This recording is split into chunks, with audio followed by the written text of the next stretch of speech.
Our aim is to observe the loading in multimeter while measuring current across low resistance and high resistance.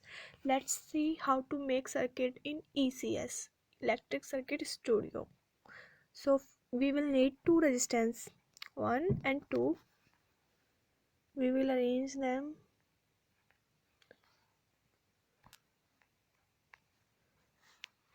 and one earthing and one voltmeter and ammeter.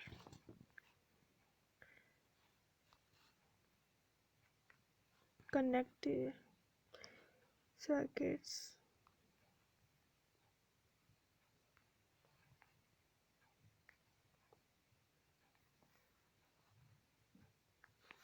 Now we will connect the circuit using this wire.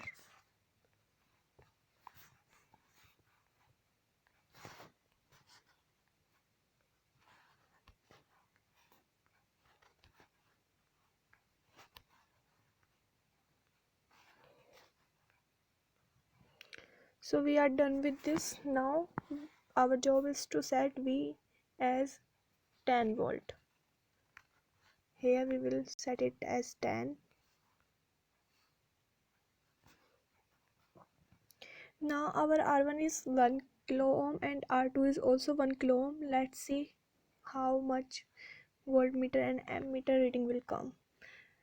Do this run all. So you can see our voltmeter reading is 4.95 volt and ammeter is 4.95 milliampere.